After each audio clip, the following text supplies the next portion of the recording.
कालच्या श्लोकात आपण पाहिलं की भगवंतांनी दोन प्रकारचे सांगितले. एक शरीर धारण असते जो विनाशी आहे, शरीर विनाश पावणार आहे, आणि दुसरा अविनाशी आहे, तो पुरुष आहे, तो नाश न पावणार आहे, पण तो शरीराशी जोडलेला आहे.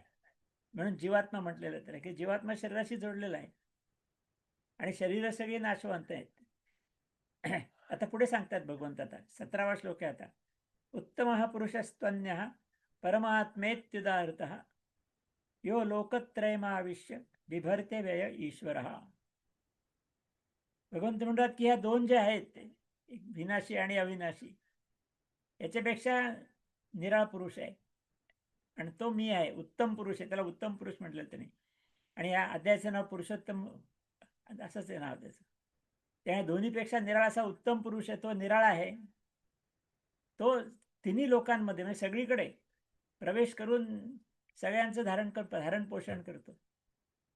म्हणजे सगळ्या ब्रह्मांडाचंच धारण पोषण करणारा असा तो त्या दोन पुरुषांपेक्षा तिसरा निराळ पुरुष, तो उत्तम पुरुष म्हटलंय.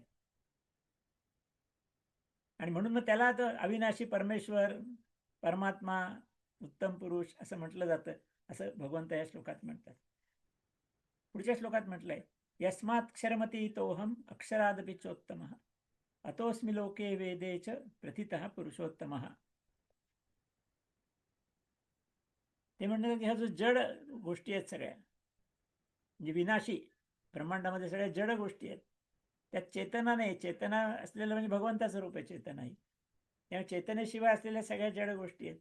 या जड क्षेत्रापासून पूर्णपणे पलीकडचा आहे मी, जो उत्तम पुरुष आहे तो. आणि जो अविनाशी जीवात्मा आहे, या काय परमात्म्याचं औषध आहे, पण शरीराशी जोडलेला आहे, पण तरी तो अविनाशी आहे, नाश पावणारा नाही, शरीर नाश पावणार आहे. पण त्या अविनाशी जीवात्म्यापेक्षाही तो उत्तम आहे, कारण तो सगळ्यांचंच नियंत्रण करणार आहे, म्हणून सगळ्यांचं उत्तम आहे. म्हणून सगळ्या लोकांमध्ये नंतर वेदातही तो पुरुषोत्तम नावाने प्रसिद्ध आहे, असं भगवंतांनी म्हटलेलं आहे. की या सगळ्या ब्रह्मांडाचा करता धरता हरता जो आहे, तो पुरुषोत्तम या नावाने प्रसिद्ध आहे, असं या ठिकाणी म्हटलेलं आहे. 15वा अध्यायाचे शेवटचे दोन श्लोक आहेत. आता 19वा, यो मामेवम सम्मूढो जानाति पुरुषोत्तमं स सर्वविद भजति माम सर्व भावेन भारत. बरंच वर्णन केल्यानंतर शेवटी समाप्तीकडे वळलेत भगवंत. जो ज्ञानी पुरुष म्हणजे त्याला ज्ञान झालंय आत्मा परमात्म्याचं, आणि संसारापासून तो अलिप्त झालेला आहे, असा तत्वतः पुरुषोत्तम म्हणून जाणतो मी, म्हणजे भगवंत सगळ्यात उत्तम पुरुष म्हणून पुरुषोत्तम आहे असं जाणतो. तो सर्वज्ञ पुरुष, सर्वज्ञ, सगळं ज्ञान मिळालंय त्याला. आता परमेश्वरा स्वरूपाचीच जाणीव झाल्यामुळे त्याला सगळं ज्ञान मिळालंय, म्हणून तो सर्वज्ञ झालेला आहे पुरुष. मला वासुदेव म्हणजे कृष्ण परमेश्वरालाच भजतो, म्हणजे भगवंताचीच तो भक्ती करतो, बाकी दुसरं काही करत नाही. आणि मग शेवटच्या श्लोकात भगवंत म्हणतात, इति गुह्यतमं शास्त्रम इदमुक्तम मया नघ एतद् बुद्ध्वा बुद्धिमांस्यात् कृतकृत्यश्च भारत. आता ते म्हणजे एवढं अशा प्रकारचं एक अति रहस्यमय आणि गोपनीय, गुह्य, गुप्त, गोपनीय असं सगळं सांगितलेलं आहे. आता हे ज्ञान इथं दिलेलं सगळ्यांनाच दिलंय त्यांनी. गुप्त कसं काय म्हटलेलं आहे, ती योगातली परंपरा आहे. बऱ्याच गोष्टी योगात गुप्त ठेवा, गुप्त ठेवा म्हणून म्हणतात. याचा अर्थ असा आहे की ते वाटेल त्याला देऊ नका, कुठल्या सुटल्या कोणालाही द्यायचं, त्याला त्याचा उपयोग करता येत नसेल, त्याची श्रद्धा नसेल तर देऊन उपयोग काही नाही. म्हणून योग्य त्या व्यक्तीलाच देणं, त्यालाच त्यांनी गुप्त अशा अर्थाने सगळीकडेच वापरलेलं आहे त्यांनी. म्हणून ते या ठिकाणी म्हणतात की असं गुप्त गुप्त ज्ञान मी तुला दिलंय, कारण तू माझा सगळ्यात जवळचा सख्या म्हणजे मित्र आहे म्हणून.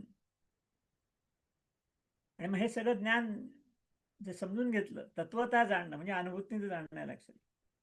शब्दातनं तर आत्ताही तुम्हाला मला कळलेलं आहे, अनुभूतीतनं अजून कळलेलं नाहीये. आपण अजून शरीराशीच जोडलेले आहोत. हे ज्याला तत्वतः कळतं तो मनुष्य, तोच खरा ज्ञानवान.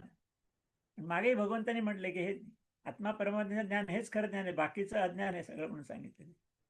त्या हे सगळं होणार जाणणारा, तत्वता जाणणाराच ज्ञानी आहे, आणि मग तो कृतार्थ होतो. पुरुषार्थ म्हणजे काय, तो परमात्मा स्वरूपाशी एकरूप होऊ शकतो. जन्ममरणाच्या फेऱ्यातून मुक्त होऊन तो परमात्मा स्वरूपाशी एकरूप होऊ शकतो. जो हे सगळं जाणतो तो, असा अर्थ या ठिकाणी दिलेला आहे.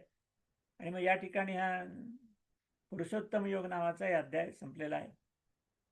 पण थांबूया. हरिओम.